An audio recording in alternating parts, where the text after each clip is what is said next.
வணக்கம். தாய்நாடு செய்திகளுடன் நான் நிரோஷன்.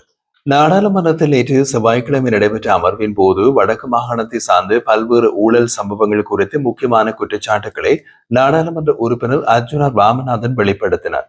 கடந்த ஒரு மாத காலமாக ஐரோப்பிய நாடுகளில் பயணம் மேற்கொண்டிருந்த அவர் அங்கு பல்வேறு ஆதாரங்களையும் ஆவணங்களையும் பெற்றுள்ளதாகவும் அவை இலங்கையின் வளர்ச்சி நிதி பயன்படுத்தப்பட்ட விதம் குறித்து பெரும் சந்தேகங்களை எழுப்புவதாகவும் தெரிவித்தார். அர்ஜுனா தெரிவிக்கையில் உலக வங்கி 2019 ஆண்டு முதல் 2025 ஆண்டு வரை இலங்கைக்கு 58.63 மில்லியன் அமெரிக்க டாலர்கள் வழங்கியுள்ளதாகவும் அதே போல ஐரோப்பிய ஒன்றியம் 28 மில்லியன் அமெரிக்க டாலர்கள் நிதியுதவி வழங்கியுள்ளதாகவும் குறிப்பிடுகின்றார். இந்த நிதி முதன்மையாக விவசாய மேம்பாடு மற்றும் கருத்திட்டங்கள் தொடர்பான திட்டங்களுக்கு வழங்கப்பட்டதாகும். குறிப்பாக 16 மாவட்டங்களில் இந்த நிதி பயன்படுத்தப்பட்ட நிலையில் வடக்கு மாகாணம் அதற்குள் அடங்குவதாக அவர் விளக்கினார். ஆனால் அந்த நிதி சரியான நோக்கில் பயன்படுத்தப்படாமல் பல்வேறு ஊழல் செயல்களில் ஈடுபட்டுள்ளதாக தாம் பெற்ற ஆதாரங்களின் அடிப்படையில் உறுதிப்படுத்தியதாக அவர் கூறுகிறார். அர்ஜுன ராமநாதன் தமது உரையிலே ஒரு கட்டடம் வாடகைக்கு எடுத்து அதனை வர்ணம் பூசுவதற்காக மட்டும் 2 கோடி ரூபாய் செலவழிக்கப்பட்டதாக கூறினார். இதற்கான ஆவண ஆதாரங்கள் தம்பசம் உள்ளதாகவும் வலியுறுத்தினார். இதில் தொடர்புடையவர்களாக விஜிதரன் மற்றும் ரொஹான் விஜயகோன் எனப்படும் அதிகாரிகளின் பெயர் குறிப்பிடப்பட்டது. குறிப்பாக ரொஹான் விஜயகோன் இந்த திட்டத்தின் இயக்குநராகவும் பணியாற்றி வந்திருக்கிறார். அவர்களின் கீழ் வெளிநாடுகளில் இருந்து கிடைத்த நிதி முறைகேடாக பயன்படுத்தப்பட்டதாகவும் இது வெளிநாட்டு நிதி நிறுவனங்களுக்கு எதிராக நாட்டின் நம்பிக்கையினை குறைக்கும் நடவடிக்கையாகும் என்றும் அவர் சுட்டிக்காட்டினார். இந்த அளவிலான ஊழல் குற்றச்சாட்டுகளிலிருந்தும் தற்போதைய ஜனாதிபதி அனுர்குமார திசநாயக்க தலைமையிலான அரசாங்கம் எந்தவிதமான நடவடிக்கையும் எடுக்காதிருப்பது மிகுந்த கவலைக்குரியதாக இருப்பதாக அர்ஜுனா விமர்சித்தார்.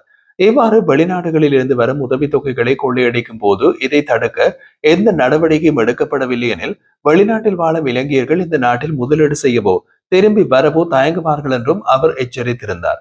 அவர் மேலும் குறிப்பிட்டதாவது, நாம் தற்போது வெளிநாட்டில் உள்ள இலங்கையர்களுக்கு இங்கே முச்சக்கர வண்டி ஓட்டுநர் அனுமதி வழங்குவது பற்றி பேசுகின்றோம். ஆனால் அதைவிட முக்கியமானது வெளிநாட்டு உதவிகளை எவ்வாறு திருடுகின்றார்கள் என்பதை பற்றி பேச வேண்டிய அவசியம் உள்ளது. அர்ஜுன ராமநாதன் இதுவரை 5 தனித்தனி ஆதாரங்களை நாடாளுமன்றத்தில் சமர்ப்பித்திருப்பதாகவும் ஆனால் அரசாங்கம் இதுவரை வடக்கு மாகாணத்தில் எந்தவித ஊழலையும் விசாரிக்கவோ தடுக்கவோ முயற்சி செய்யவில்லை என்றும் குற்றம் சாட்டினார். ஒரு கட்டடத்தை திருத்துவதற்காக 2 கோடி ரூபாய் செலவழிக்கப்பட்டதோடு மேலும் மற்றொரு கட்டடத்திற்காக 73 லட்சம் செலவழிக்கப்பட்டதாகவும் பதிவுகள் காணப்படுகிறது. இந்த விவகாரங்களில் அரசாங்கம் உடனடியாக விசாரணை நடத்தாவிட்டால் வடக்கு மாகாணத்தில் எதிர்காலத்தில் அனுர அரசாங்கம் எவ்வித அரசியல் நடவடிக்கைகளையும் முன்னெடுக்க முடியாது என்பதில் சந்தேகம் இல்லை என்றும் அர்ஜுனா எச்சரித்தார். வடக்கு மாகாணத்திலே நடைபெறும் ஊழல்களை புறக்கணிக்கும் அரசாங்கம் எதிர்காலத்தில் மக்களின் நம்பிக்கையை இழக்க நேரிடும். வெளிநாட்டு நிதி திருடப்படுகின்ற நிலையில் இது இலங்கையின் சர்வதேச நற்பெயரையும் பாதிக்கும் என்றார். அர்ஜுனாவின் வெளிப்பாடுகள் வடக்கு மாகாணத்தில் வெளிநாட்டு நிதி தவறாக பயன்படுத்தப்படுவதாக காட்டும் முக்கியமான எச்சரிக்கை மணியாகும். இந்த குற்றச்சாட்டுகள் உண்மையென்று உறுதி செய்யப்பட்டால் இது இலங்கையின் சர்வதேச நிதி நம்பகத்தன்மைக்கு கடுமையான தாக்கத்தை ஏற்படுத்தும் என்பதில் எந்த சந்தேகமும் இல்லை. அண்மையில் நாடாளுமன்றத்தில் நடைபெற்ற அமர்வு ஒன்றில் நாடாளுமன்ற உறுப்பினர் அர்ஜுனா ராமநாதன் முன்வைத்த கருத்து அரசியல் வட்டாரங்களில் பெரும் பேசுபொருளாக மாறியுள்ளது. அவரின் பரிந்துரை வெறும் சிறு கவனிக்கத்தக்க விடயம் அல்ல, அது நாடாளுமன்றத்தின் ஒழுங்கு, நேர முகாமைத்துவம் மற்றும் சமத்துவம் ஆகியவற்றை மேம்படுத்தும் முக்கிய அடித்தளமாகும். அர்ஜுனா அண்மையில் ஐரோப்பிய நாடுகளுக்கு சுற்றுப்பயணங்களை மேற்கொண்டிருந்தார். அந்த காலப்பகுதியில் அவர் பல்வேறு முக்கியஸ்தர்களை சந்தித்தது தமிழ் மக்களின் உரிமைகள், நியாயம் மற்றும் அரசியல் முன்னேற்றம் குறித்து விவாதித்திருந்தார். அத்துடன் அவர் வெளியிட்ட காணொலிகளில் ஐரோப்பிய நாடுகளில் காணப்படும் ஒழுக்கம், நேரத்திற்கான மரியாதை, நிர்வாக கட்டுப்பாடு போன்ற பல அம்சங்களை பற்றியும் பேசினார். அர்ஜுனா வலியுறுத்தியது அந்த நாடுகளின் நடைமுறையில் உள்ள ஒழுக்கம், நேர முகாமைத்துவம் இலங்கையிலும் அவசியமாக அறிமுகப்படுத்தப்பட வேண்டும் என்பது. இந்த அனுபவத்தின் அடிப்படையிலேயே அவர் சமீபத்திய நாடாளுமன்ற அமர்வில் ஒரு முக்கியமான பிரச்சனையை முன்வைத்திருந்தார். நாடாளுமன்ற உறுப்பினர்களின் உரையாடல் நேரம் சரியான முறையில் முகாமைத்துவம் செய்யப்படவில்லை. அர்ஜுனா தனது சொந்த அனுபவத்தையும் எடுத்துக்காட்டாக முன்வைத்தார். கடந்த ஆண்டு நாடாளுமன்ற அமர்வுகள் தொடங்கிய போது எதிர்க்கட்சியினருக்கான உரையாடல் நேரம் எதிர்க்கட்சி தலைவர் அலுவலகத்தால் நிர்ணயிக்கப்பட்டு நாடாளுமன்ற செயலாளர் நாயகம் மூலம் சபாநாயகருக்கு வழங்கப்பட்டது.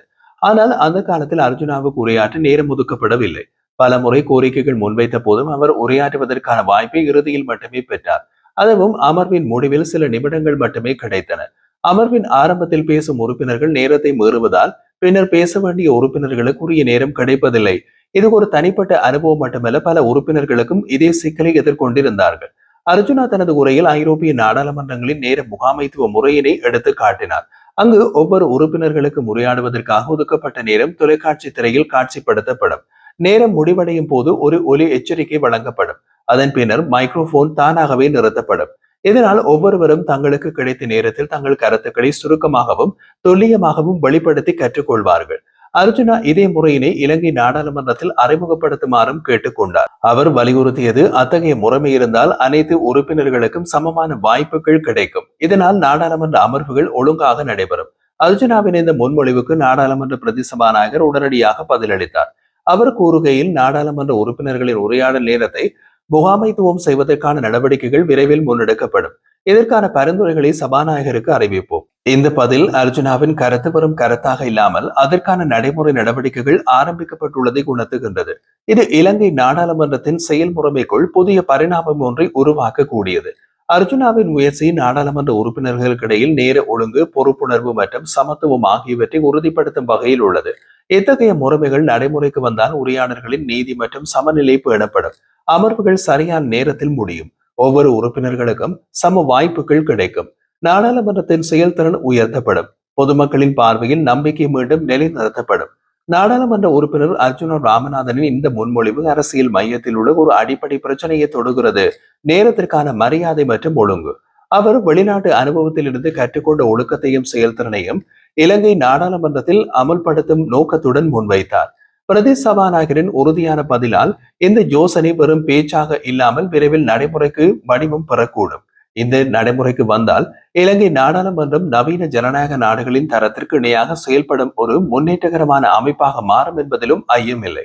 நாடாளுமன்றத்தின் மரியாதை, ஒழுக்கம் மற்றும் நடைமுறை சட்டங்களை மீறிய வகையில் சில நாடாளுமன்ற உறுப்பினர்கள் பயன்படுத்திய முறைகேடான மற்றும் நாடாளுமன்றத்திற்கு புறம்பான மொழி குறித்து விசாரணை நடத்தப்படும் என்று சபாநாயகர் ஜெகத் விக்ரமரட்ன அறிவித்துள்ளார். இந்த நடவடிக்கை நாடாளுமன்ற உறுப்பினர் அர்ஜுனா ராமநாதன் எழுப்பிய கேள்வியின் அடிப்படையில் மேற்கொள்ளப்படுகிறது. அவர் நிலையீர் கட்டளை 82 கீழ் சபாநாயகரிடம் விளக்கம் கோரி சில எம்பிக்கள் நாடாளுமன்றத்திலே மரியாதையை குலைக்கும் வகையில் பேசுவதாக குற்றம் சாட்டியிருந்தார்.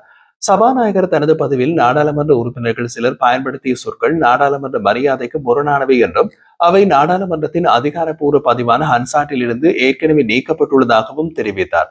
அத்துடன் இந்த நிகழ்வை முழுமையாக விசாரிக்குமாறு நாடாளுமன்ற செயலாளர் நாயகத்தின் அலுவலகத்திற்கு அவர் உத்தரவிட்டுள்ளதாகவும் சபாநாயகர் குறிப்பிட்டார்.